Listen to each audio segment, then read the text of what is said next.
Greetings, everybody. It's nice to see you all here, and I look forward to our conversations. Let me get right started by doing a little bit of an additional introduction.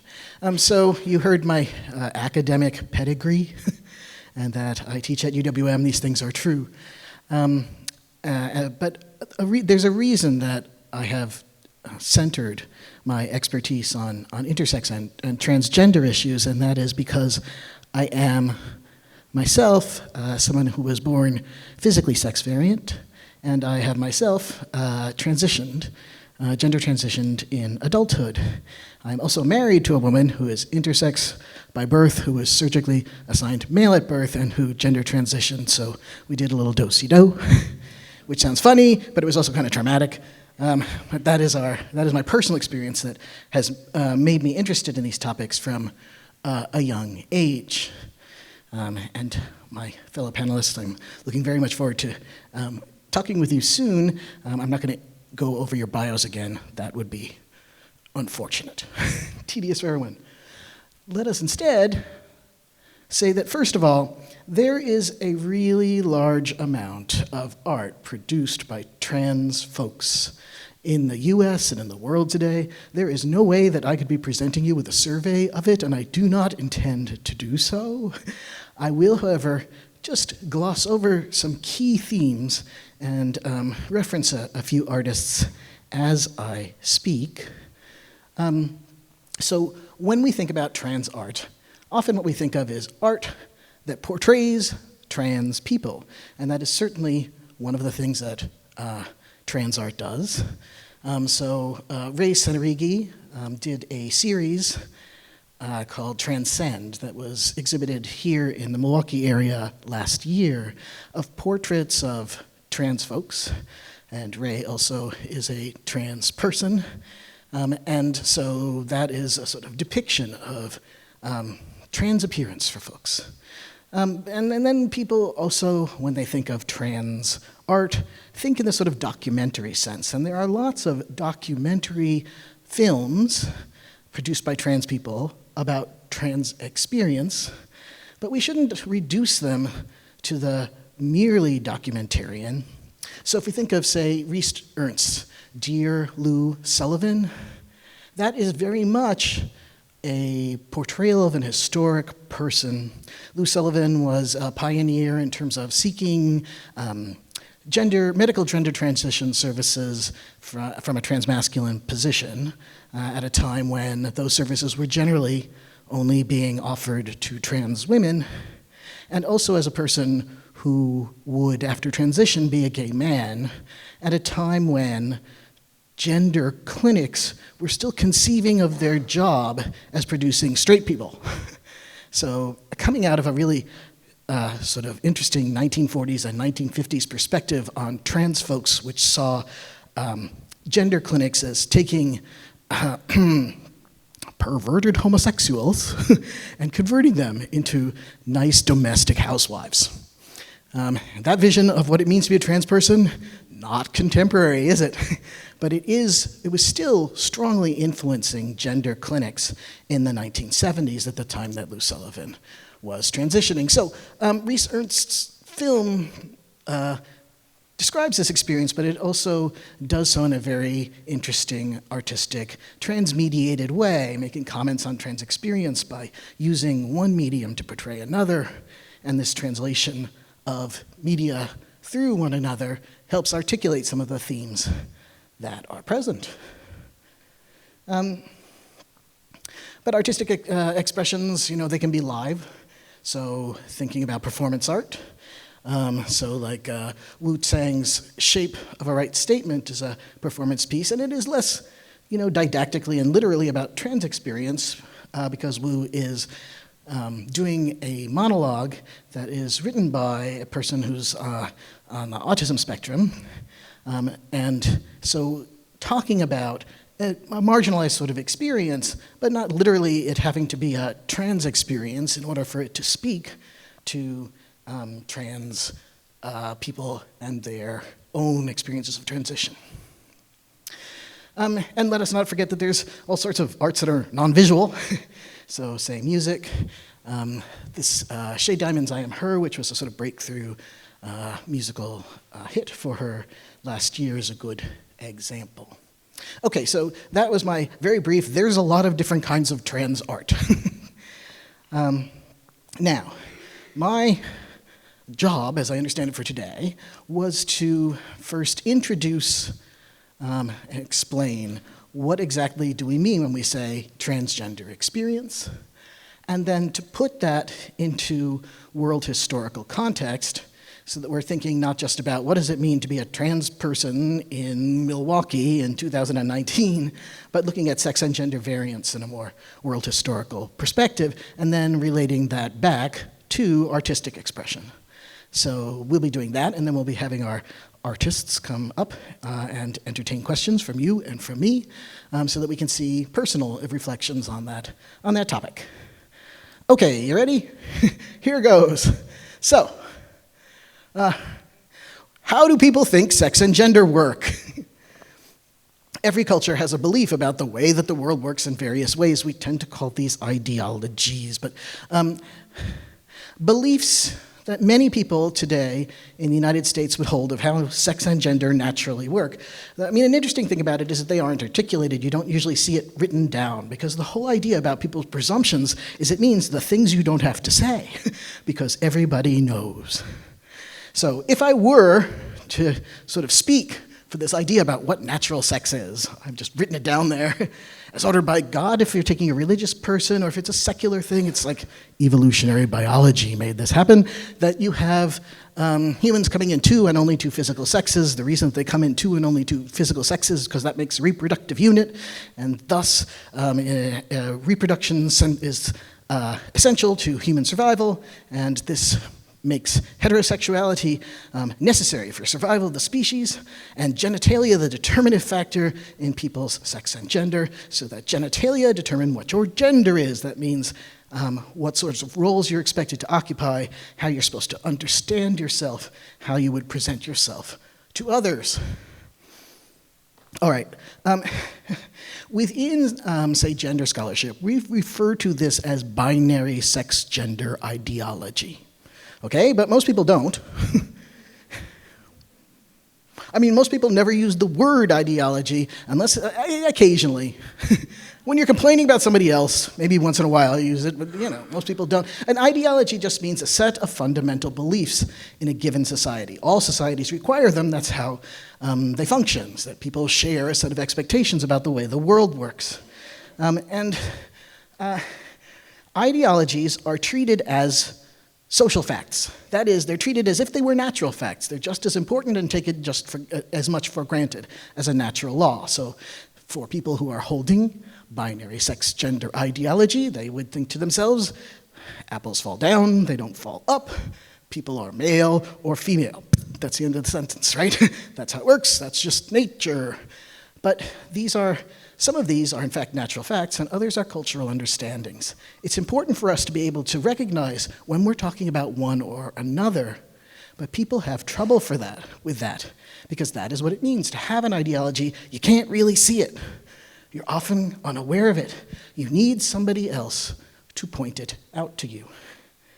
I saw an interesting thread just this week, people listing American presumptions about the way the world works that they don't recognize as such.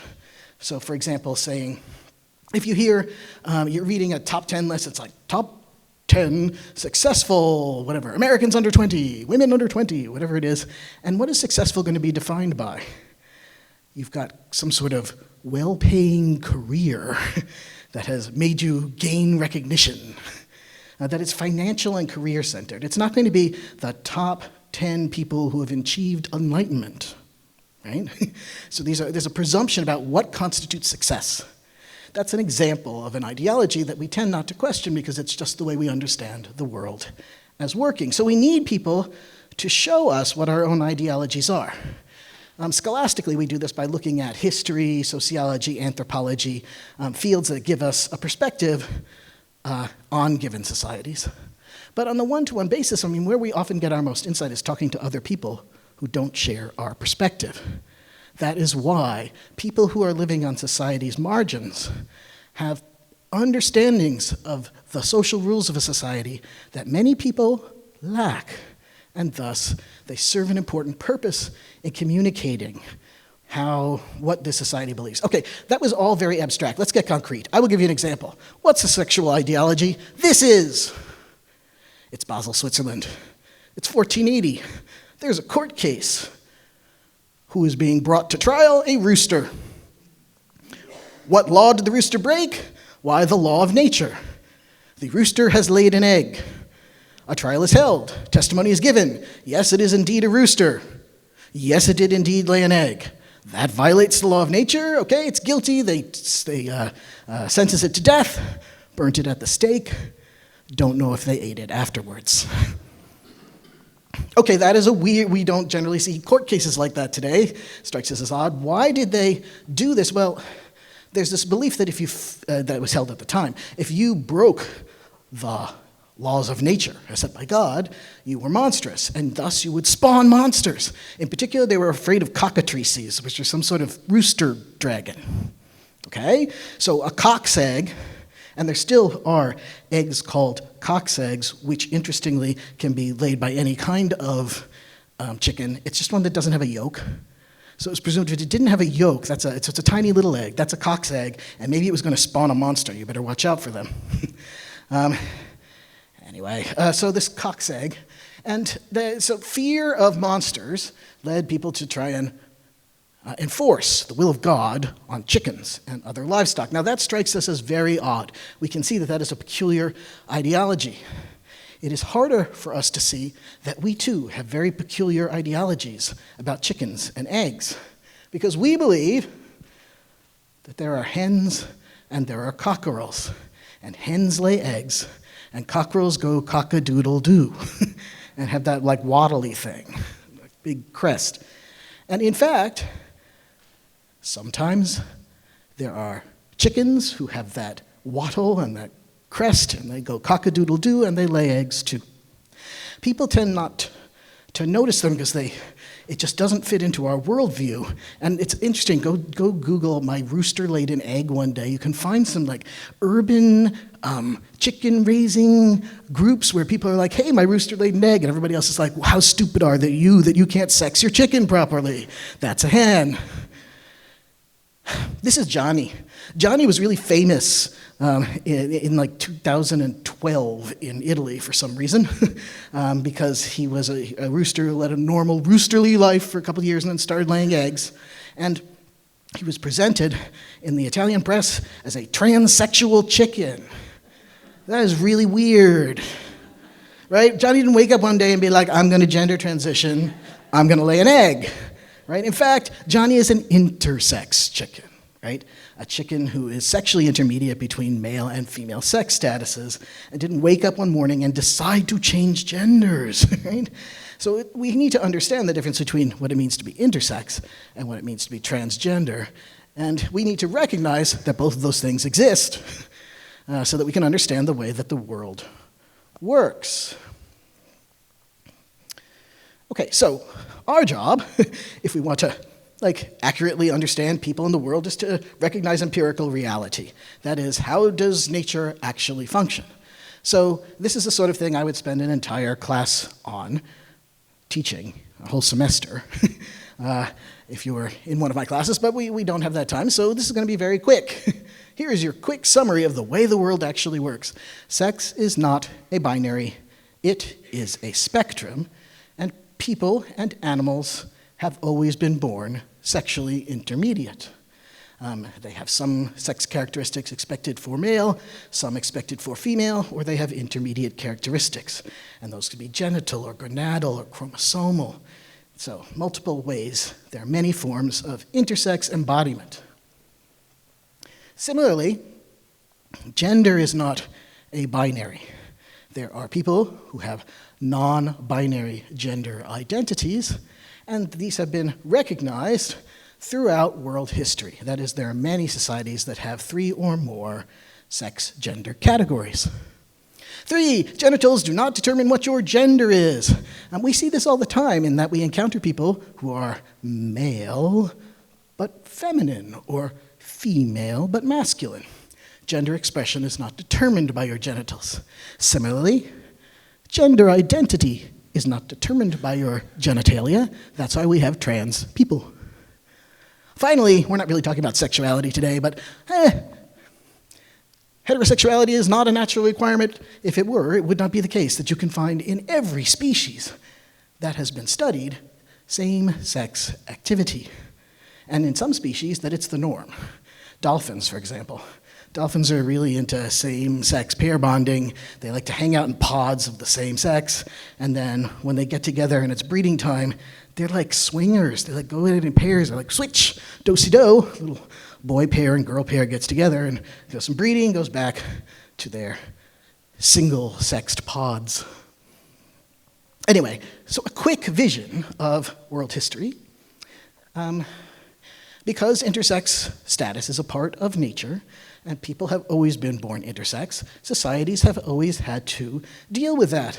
Now, today, in the contemporary United States, intersex status is deemed a disorder of sex development. That is, it's treated as a birth defect, and it is treated by forced sex changes on babies, which is something that intersex advocacy focuses on resisting. But as a result of this being the case for 50 years, many Americans don't realize that they have encountered intersex people. And because intersex people are trained from infancy to keep our status a secret, the most closeted part of the LGBTQI+ population is intersex folks because of that training. So many people are unaware that diagnosed in the United States, between 1% and 2% of the population is diagnosed as having a so-called disorder of sex development. That's a lot. And many more folks have intersex traits who are not diagnosed because sex really is a spectrum. Well, in other world cultures, they didn't have this. Surgery's only been around like this for 100, maybe at most 150 years. So there's thousands and thousands of years of world history in which intersex folks were born, and you just had people with intersex bodies. What'd you do? Well, most world societies gave you a social role and recognized you, say in art. This is a statue from Nigeria, circa like 1880, 1890, of an intersex person. Similarly, world cultures have traditionally recognized gender transitions. So just like being intersex, being trans is not something new. For example, we can look at the Bugis people of Indonesia, and we have written world history from that culture going back 600 years. And it's probably true that the same traditions pre-exist that written culture, showing that up until very recently went unchallenged, that there are 5 genders. So you have Makunrai, that's cisgender women, Oroane, cisgender men, Kalabai, trans women, Kalalai, trans men, and Bisu, the intermediate category into which intersex people were placed. So being trans, not new, been around a long time. Okay. Now, a third thing we have to recognize is that non-binary genders have a long world history. This is unsurprising. We've just recognized it by saying many societies have had a role for intersex folks. How do you do that? You have more than 2 sex gender roles. When you look at all of world history, I mean, it is my impression, having done research on this for a long time, that it is not just many, it is most. World societies have had 3 or more sex gender categories. That is, it's us. We are the ones who are weird having just 2. Binary sex gender is unusual in terms of world cultural traditions. So look what happened in the Americas. Up until the time of European colonization, you have hundreds of different tribal, indigenous world cultures with their own languages and traditions. But in North and South and Central America, most of the peoples who are living here before colonization had either 3 or 4 sex gender categories. Then came European colonization, and one of the ways in which European colonizers claimed to be, quote, civilizing the indigenous peoples was through elimination of the non-binary sex-gender categories as sinful. So part of the colonization process is the suppression of non-binary gender categories, which isn't to say that it actually worked. I mean, often it did do great harm to lots of people whose behavior was criminalized and who were treated as being some sort of, quote, perverts. But today, there's lots of people continuing to live under what's now in English as an overarching term called two-spirit, in two-spirit gender categories. It's not gone, it persists. So, we have intermediate sex-gender categories.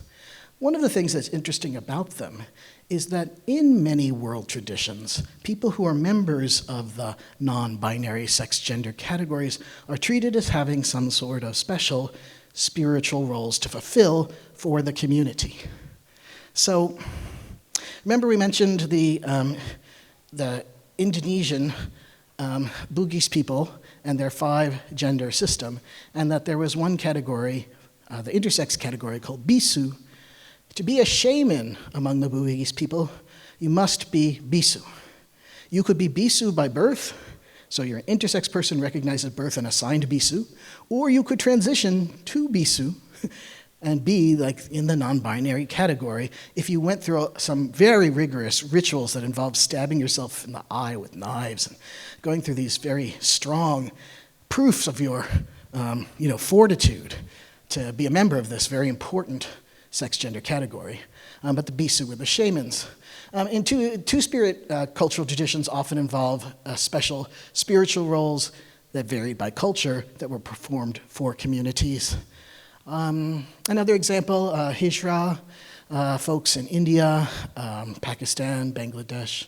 That is a third gender category which has traditionally been considered a quasi-religious third gender category. So Hijra people are required, you need them when you want to have somebody come bless your wedding or your newborn, that the Hijra would come sing and dance.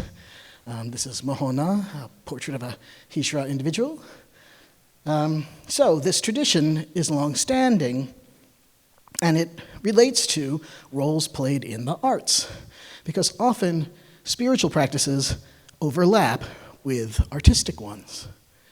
So let's consider in Hawaii, where the intermediate sex-gender category is called mahu, which just means middle, middling. And mahu individuals in traditional Hawaiian culture are the ones who teach hula. So if you're going to be a kuma hula, you're supposed to be mahu. This is Kina, who is a mahu individual teaching children hula.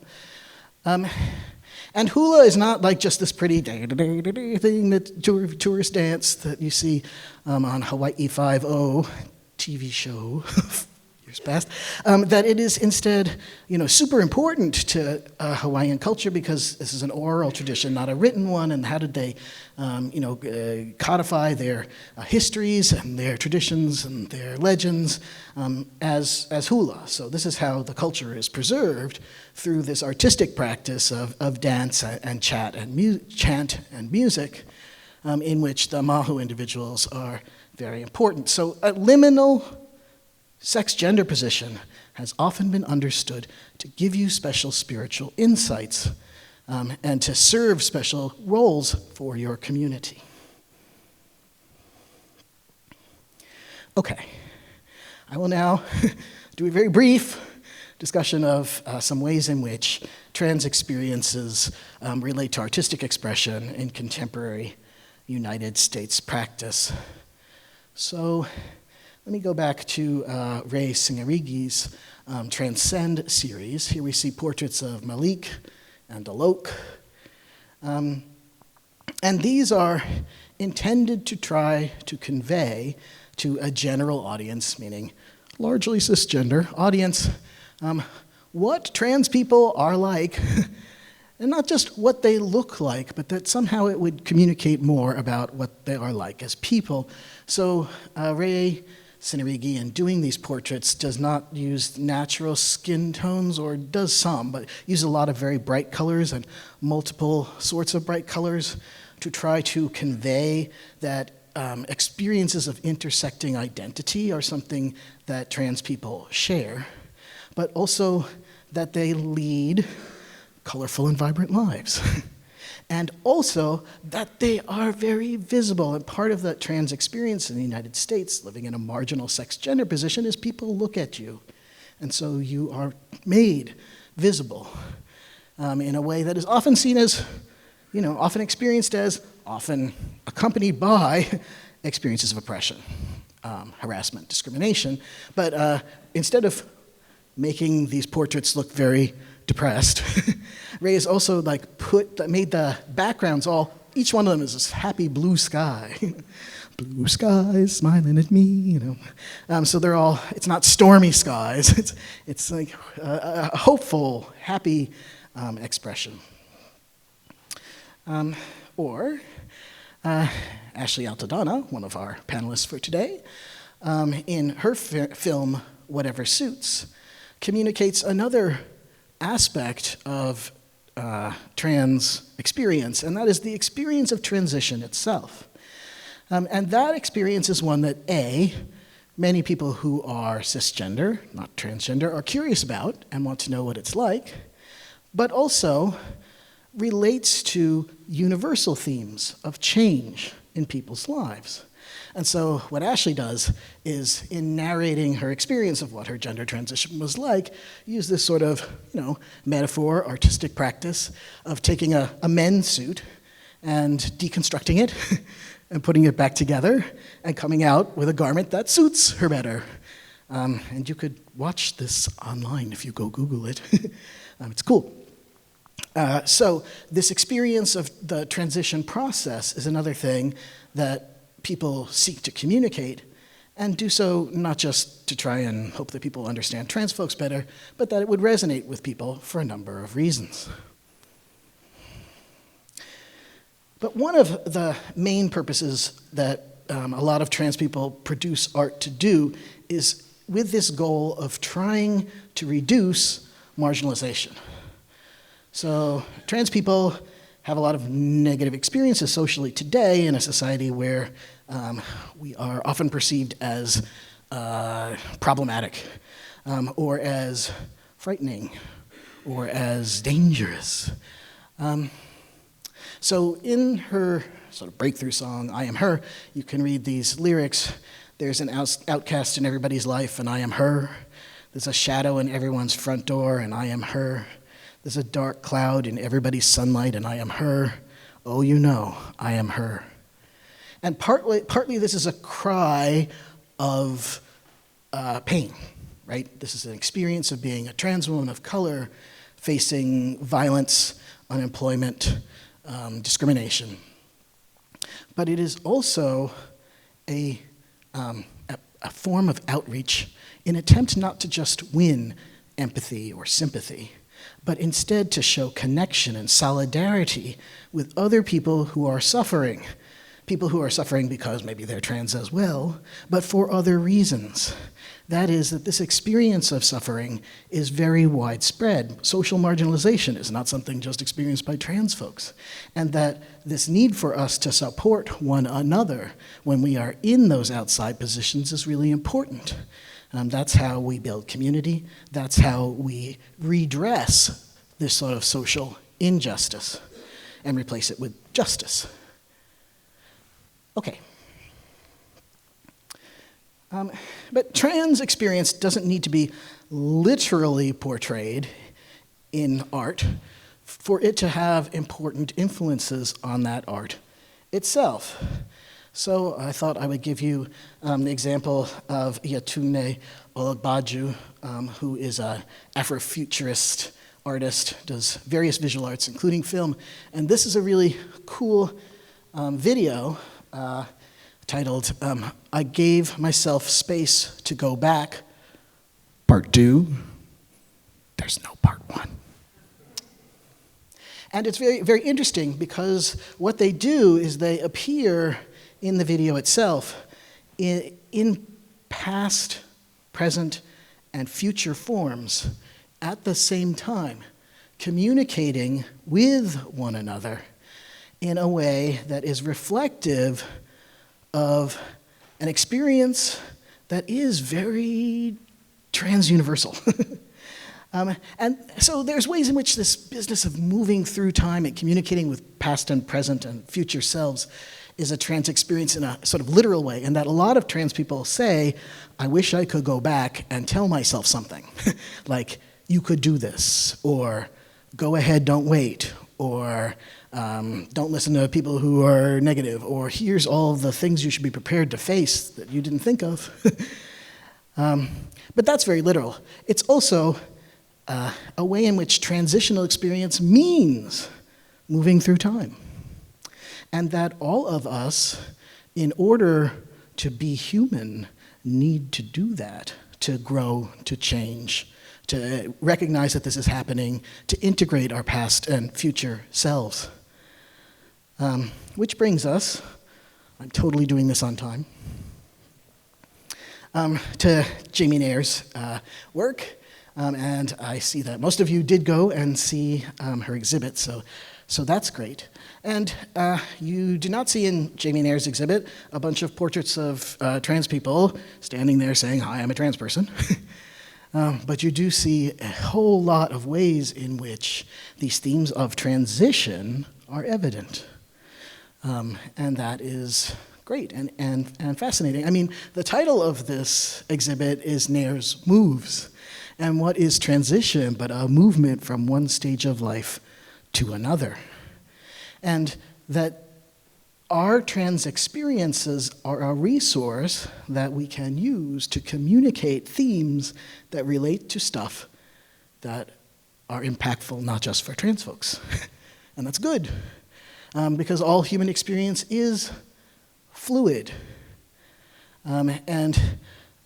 Jamie's work especially relates to this, how you can see that bodies in motion are producing beautiful things, and a trans body is a body in motion, transitioning. All of life actually is, in some way, transition. We are always transitioning from our past selves to our future selves to eventually the end of ourselves here.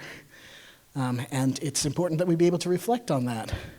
But especially, you know what is perhaps the least literal, but to me most direct, parts of the exhibit here that relate to trans experience is the very sort of last section with brushes and tools.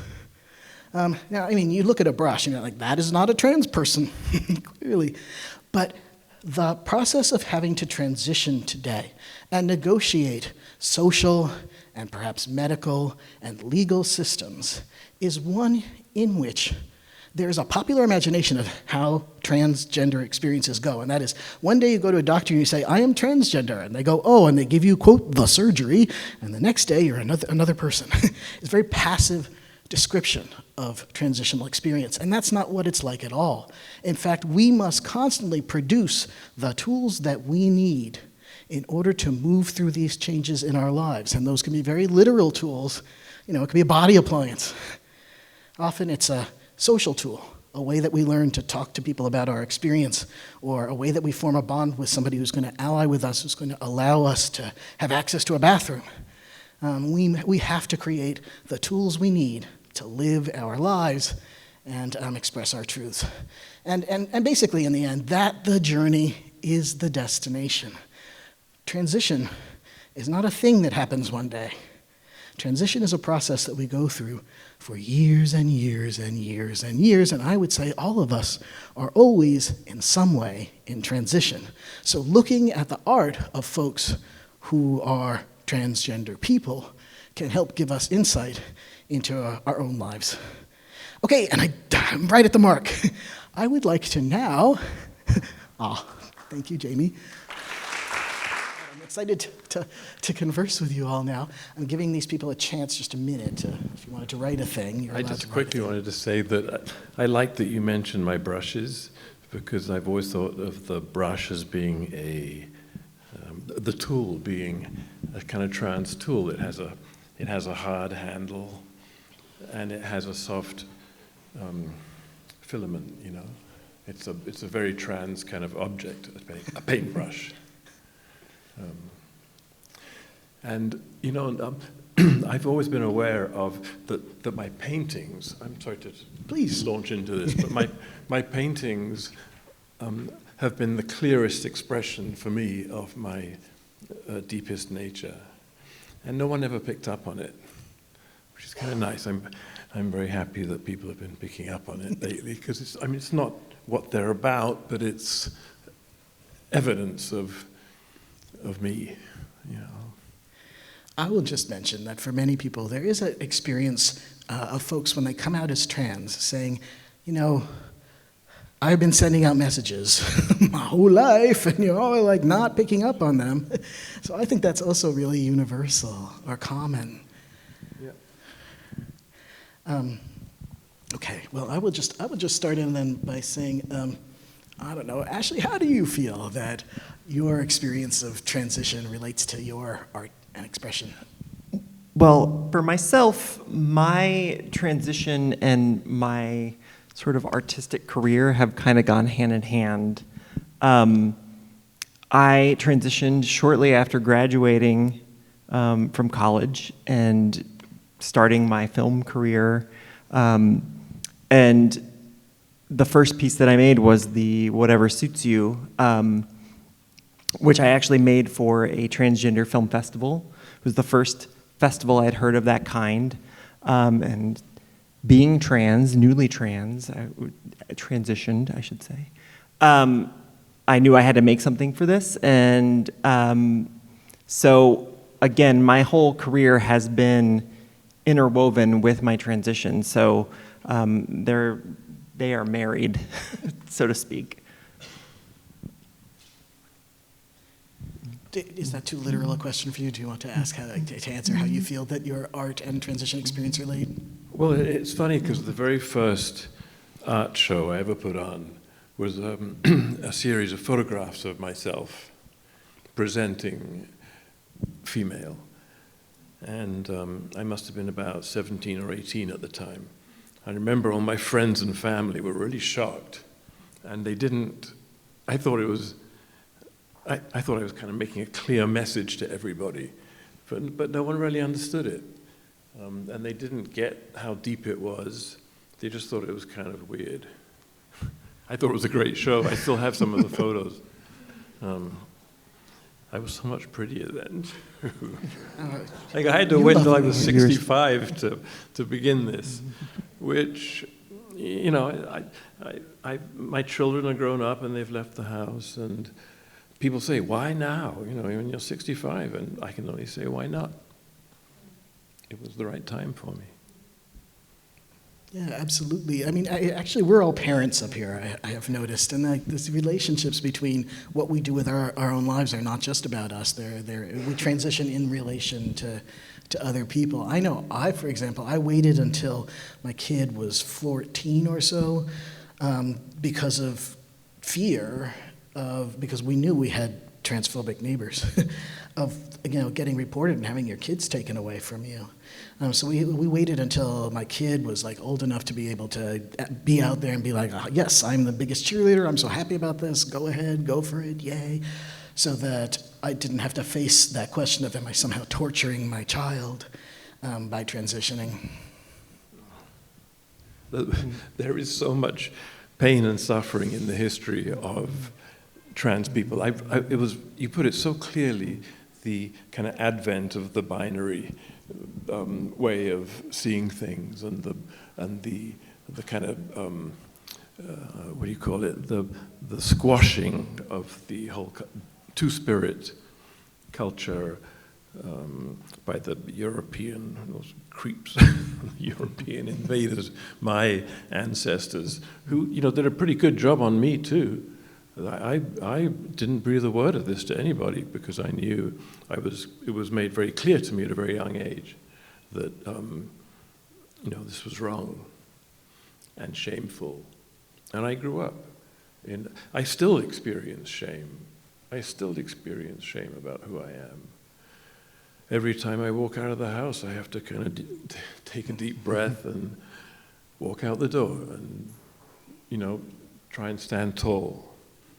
Which I am, so that's difficult anyway. But Yeah, the history of suffering. And I love what you said about the acceptance. I spent a lot of time in the southwest of Ireland, where people are very accepting. And I remember this one obviously trans person who would walk through our lives very flamboyantly, and everyone accepted him. He was just who he was, and he was accepted by everybody. It was so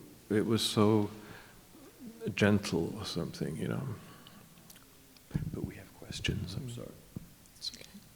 Yeah, I was just going to say that I feel like I have benefited from the massive amount of work that the trans people who came before me allowed me the opportunity to start transitioning when I was 26, and gave me that opportunity to be myself. So, but before that, this was something that I was dealing with since I was a child, and there was again that deep shame of, this wasn't something that I could bring up to anybody. So I think it's also interesting you brought up the exhibition of the portraits, because I see so many young trans people, and they use these pictures of themselves as almost a proof to show that that their identity is real. There's kind of this sort of joke within the trans community that it can be a very narcissistic, navel-gazing process to transition, but I think that that's in part because we want to see ourselves realized, and the mediums that we create through either art or photography or music or whatever helps us to see our true selves. So. I mean, we live in an era in which everybody is practicing constant self-portraiture, right? So we are in the era of Instagram, and everybody needs to have a selfie and an avatar. And that is exacerbated, of course, for folks whose appearance is taken to have great significance for the validity of our identities, which is, from a trans advocacy position, not a good thing. Like, what makes a person's gender identity valid is that it is their identity.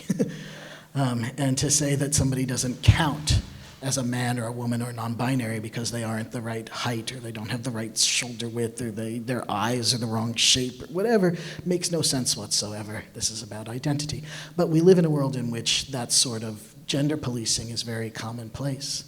And so focusing on your appearance becomes a form of, self-protective behavior.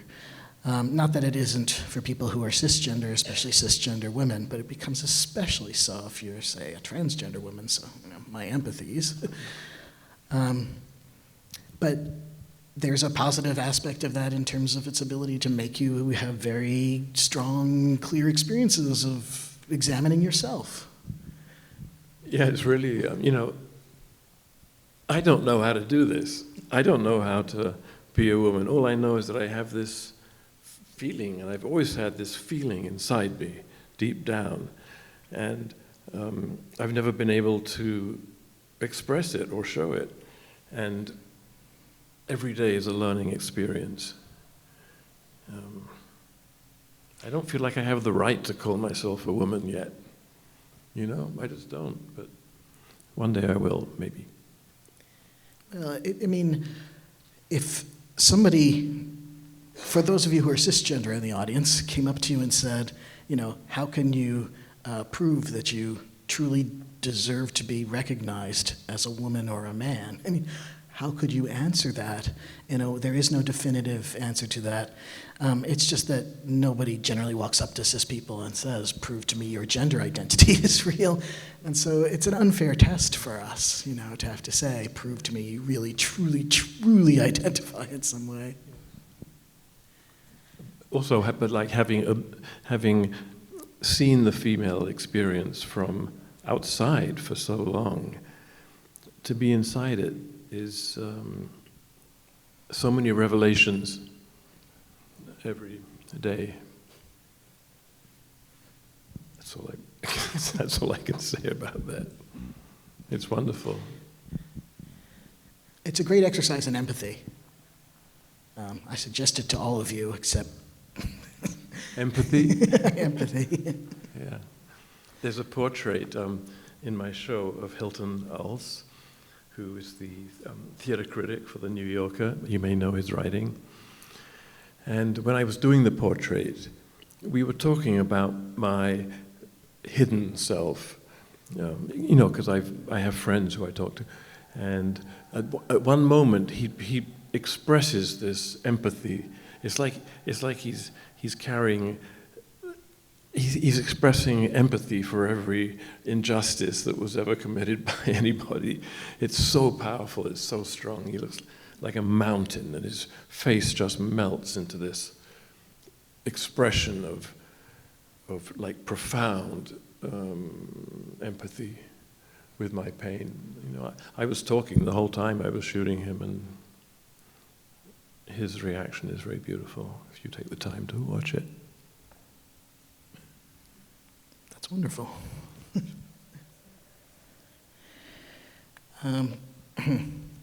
Here's a question I'm going to read. This one says for Jamie especially, but you can feel free to answer it too, but it seems to be. There's so much movement, transition in your work to date in film and painting. Is that a constant, a fundamental transness? Is anything new with emergent, stillness, iteration, something else? It's a good question. Like, really, quite by chance, the trajectory of this show, which I've been working on with Marcel for 6 years, and my gender movement, they coincided, like, to the day of the opening almost. It was only about 2 weeks or so before the opening of the show that I told Marcel what was happening. I said, have you been hearing rumors about me? This was after one of my kids posted something on Instagram. I love my papa so much. He's now, it's like, it was beautiful what she wrote, but suddenly the phone was ringing, like, wow, what do I call you now and stuff.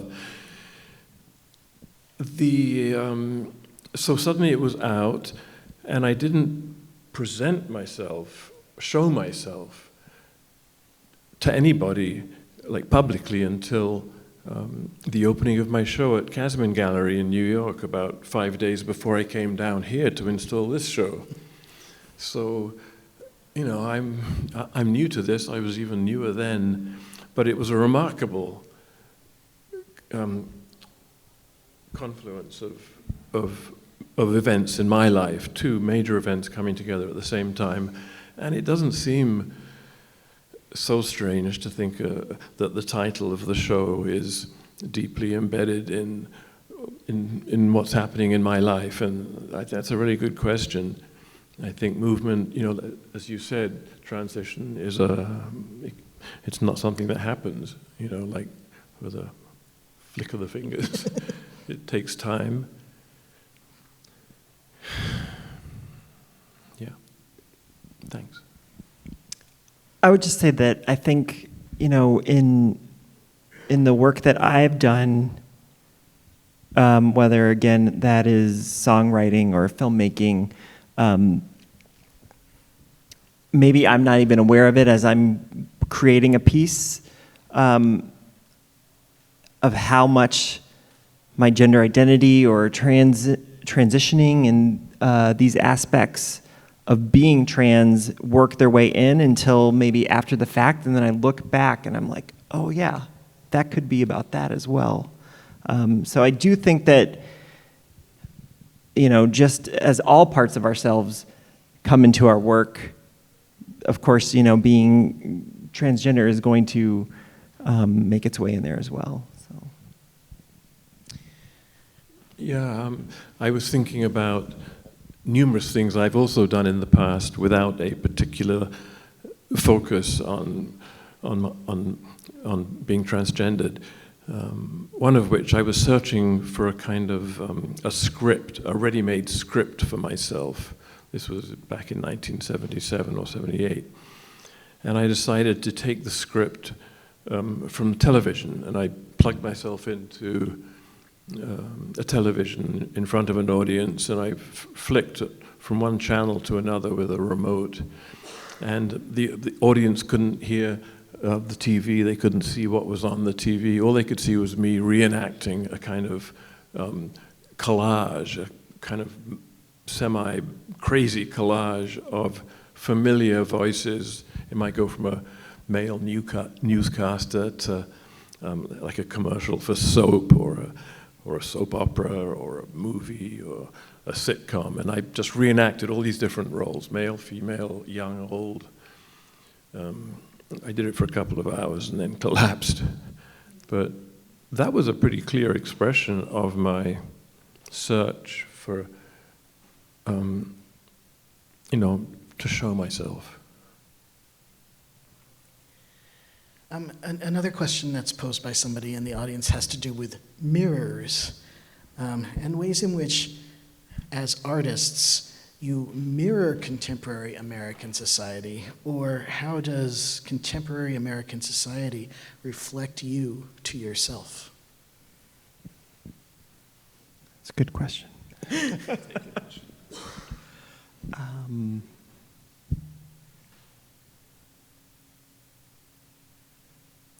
I'm going to have to think on that one for a little bit. I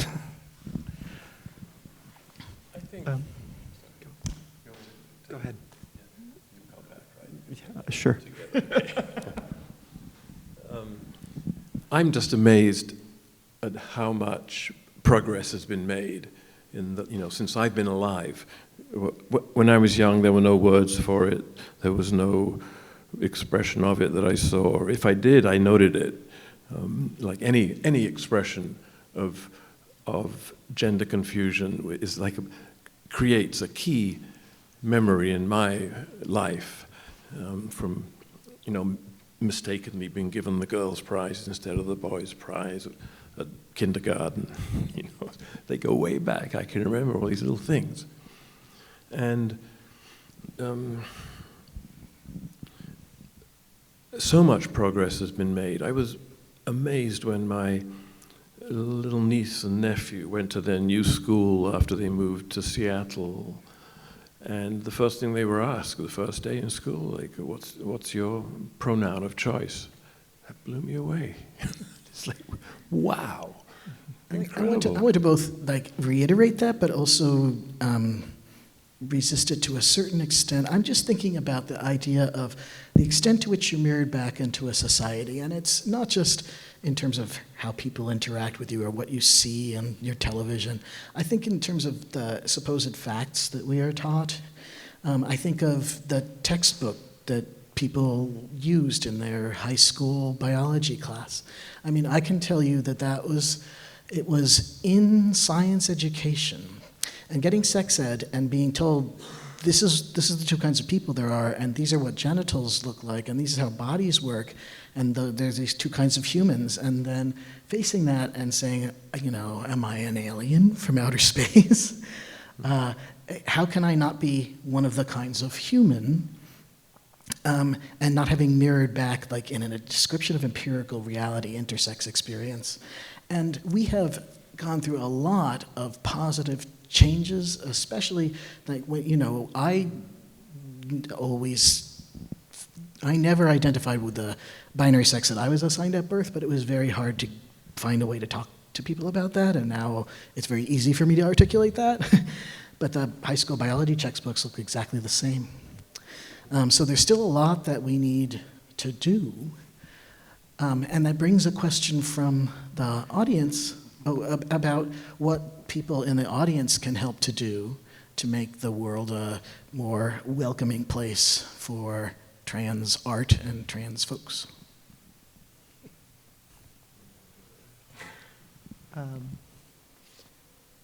I think that, part of that is, again, just the fact that you are all here today, and learning more about trans experiences is going to be huge to supporting trans artists, trans creators. I'm thinking back, like even in my relative sort of shorter time of being an artist and being, compared to Jamie, that when I was transitioning, again, there was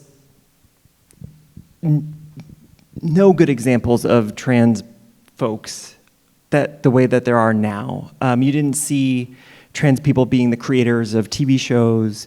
You didn't see trans artists being represented in the media in any sort of fashion. And now it kind of seems like as if there's an explosion of this, but we, as you have mentioned, we have always been there. It's only that people have started to pay attention now. And so, of course, that's going to bring more opportunities and more advantages, but learning, again, more about the nuance of what it means to be transgender and what those struggles are, what is great about being transgender. Just as Cary mentioned in their presentation, I think that being trans, we're offered a very broad view of culture and society. We see, not only the football game, but also the bridal shower and, and everything in between. And so we have this breadth of experiences to draw from, again, to put into the work that we do, the art that we make. I don't know if that's answering the question, but, when I first transitioned, somebody asked me, did I want to be known as a transgender artist? And I said, absolutely. Because at the time, I didn't know of any other transgender filmmakers or artists out there. So I was like, I want to be that example that I want to see in the world represented to people. So.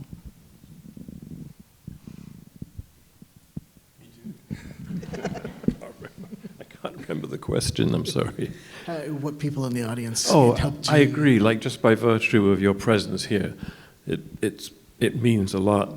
And again, I'd like to say the kind of prep work that Marcel did in the museum to, in anticipation of my arrival, this person who was going to show up and install a big show, you did an amazing job, and like people have been so sweet in this institution, across the board, just like so good and accepting without making a point of being good and accepting. It's just very straightforward, loving and accepting, and you can't beat it.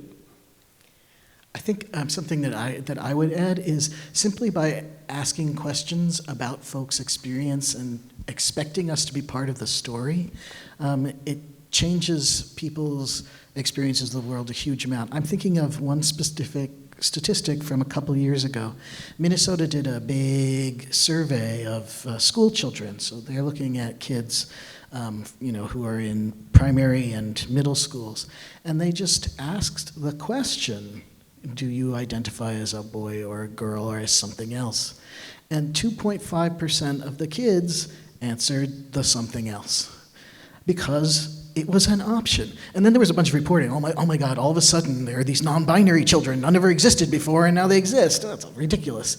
It's just that you ask the question, people let you know. And so by asking questions and giving people an opportunity to express their identities, you just make opportunities available to people, and it's really important. And so I certainly hope that you'll be doing those things. I was asked to make this end at 4:30, and it's now 4:35, but we will take individual questions and hang out here, but we'll do our appropriate duty by ending on time as asked. I really enjoyed this very much. Thank you so much for being here and for doing this. Thank you. Thank you.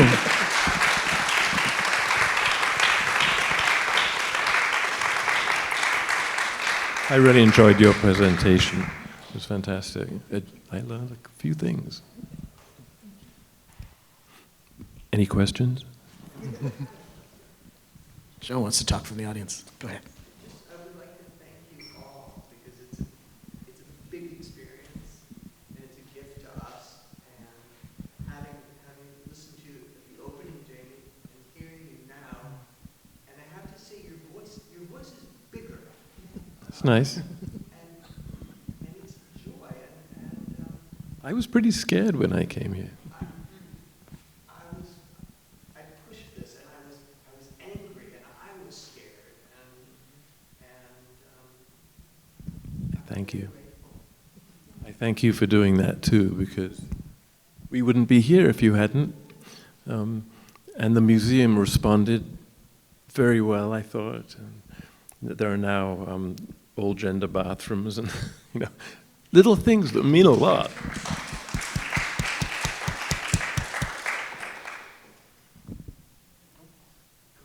Sorry, this. This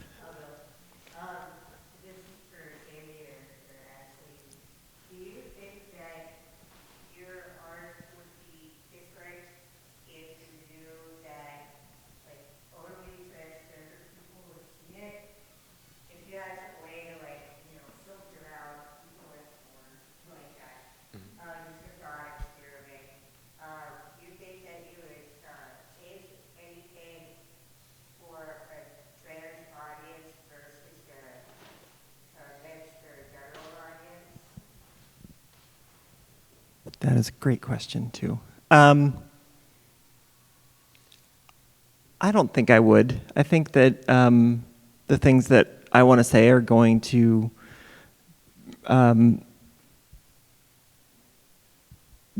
be hopefully relatable or beneficial to everyone.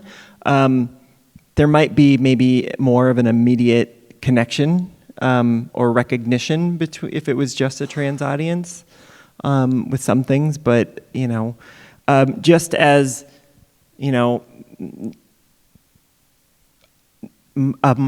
being trans is not the entirety of my whole personality, so I'm gonna make art about lots of different things. So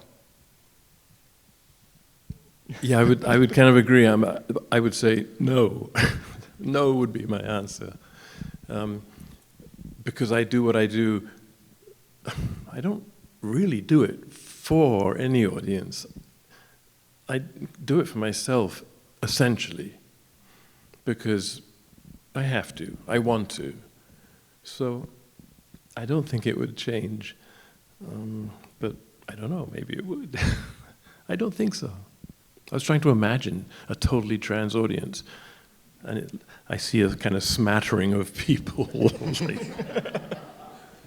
hey guys, what should we do today? Yeah.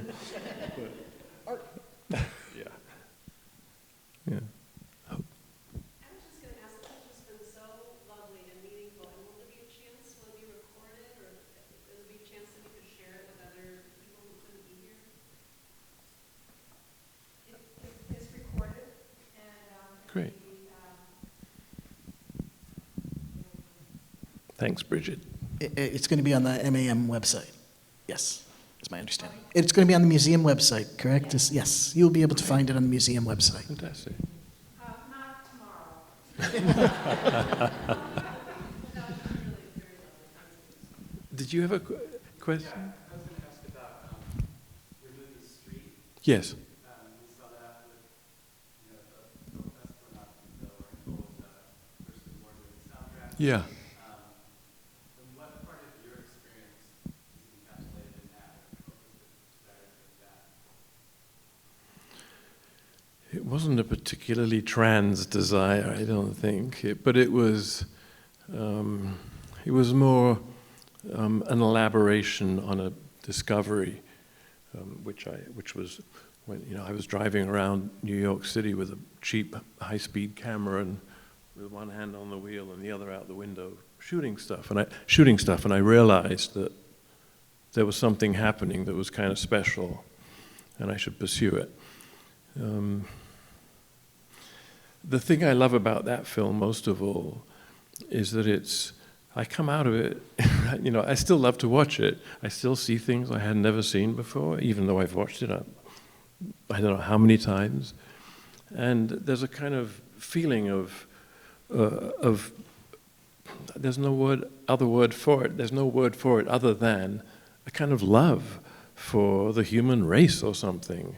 Because everyone, there's so many different people, and they're all, and as a viewer, I can identify with each one of them. They're all a part of me. That's why I wanted Thurston to do the soundtrack just solo. Because I wanted him to wander in his mind in the same way that we wandered through the streets, making them. That kind of lateral movement appears in a lot of my work. Even the paintings too. It's always like a line. There are a lot of lines in what I do, and they move too. I think there's one more card up there that has a really nice question on it about what advice would you give teenagers? Yeah.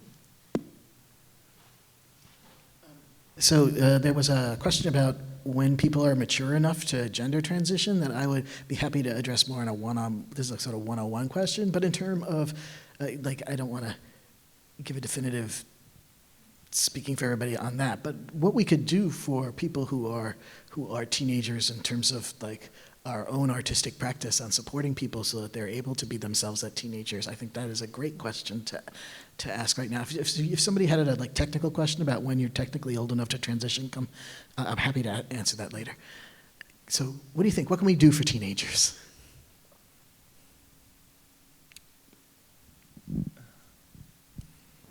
Okay, I mean, go ahead. I make songs that teenagers can listen to and rock out to. That's good. I recently co-collaborated on a song about conversion therapies, and I was happy to hear that a young person really took that anti-conversion therapy. Should put that out there. But that somebody told me a story that how much the song had meant to them, and that made me feel good. But what we do with our art, I mean, again, I think it's just being an example right now, almost. I mean, there are more examples, which is wonderful, but I want to see tons more examples. I think, to me, the most important thing that we can do for teenage folks of various identities, but trans, non-binary teens, is help advocate for taking people's gender identity seriously from the moment that they start talking about it. And we encounter all the time this pushback that says, nobody's going to take you, you can't do anything until you reach the age of maturity. Until you're 18 or 21 or something, you're not old enough to do this. Maybe you'll change your mind, blah, blah, blah, blah, blah. Nobody's giving 4-year-olds gender reassignment surgery. Okay? There's no reason not to respect them in their identified genders and give them the opportunity to explore it. And if, at 6, they've, moved into a different gender presentation, that's fine. That's good. They've explored themselves. Supporting people at every age in their identified genders is a really good thing that we can do for anybody. I have a niece who is 12 and gender non-binary. And I'm very, happy to have been able to be supportive to them, from a young age. And that's something that anybody could do, and that we do through our conversations, and we do as we interact with them as artists and as we express ourselves in art and conversation. So, be supportive. Yeah, I would just add that there are a lot of things that teenagers today can teach me about this too, because many of them are way ahead of me in terms of acceptance and things, and expression too.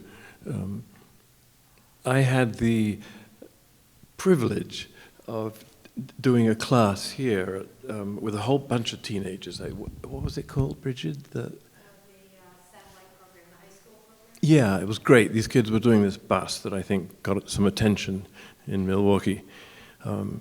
And they were incredible.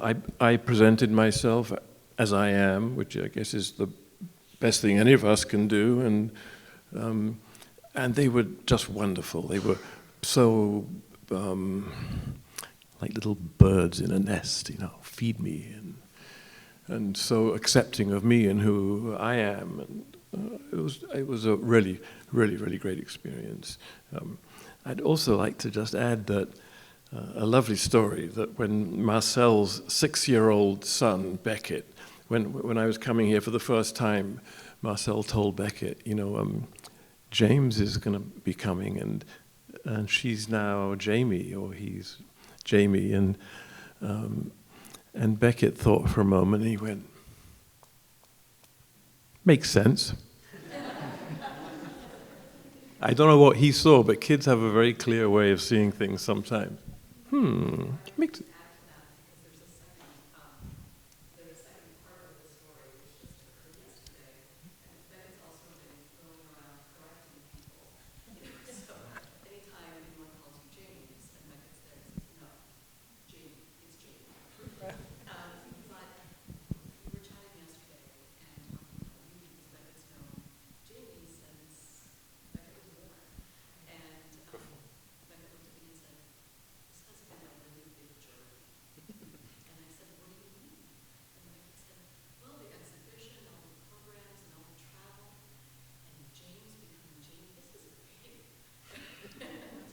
right. Such a lovely way to think about, as you said, all of this happening at once. Yeah. In the way that life does and happens for you. For me, it was a beautiful confluence of paths.